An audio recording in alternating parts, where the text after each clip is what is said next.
મારા ફાધર છે, એમનું નામ ચીમનભાઈ દુરાભાઈ ડગર. અમે રહેવાસી ઠાસરા ગામના છીએ. આજથી 2 મહિના પહેલા એમના ગળામાં એક ગાંઠ હતી. ગાંઠનું ઓપરેશન કરાયા પછી ખબર પડી કે ગાંઠ કેન્સરની હતી. ત્યાર પછી ડોક્ટર અમને સજેસ્ટ કર્યા કે તમારે રેડિયેશન છે, કીમોથેરાપી છે, આ ચાલુ કરવું પડશે.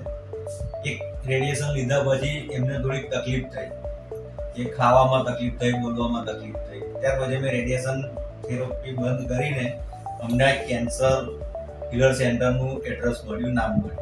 ત્યાર પછી અમે ગઈ 13 તારીખથી અહીંયા ગાડી આવીને દવા કરી. 1 મહિનાની દવાથી આજે ફિટ 1 મહિનો થયો.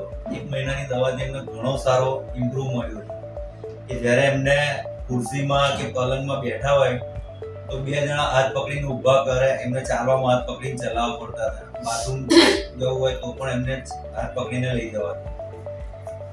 14-15 દાડાની સીડી ચડવા ઉતરવામાં એ થાકી જતા હતા.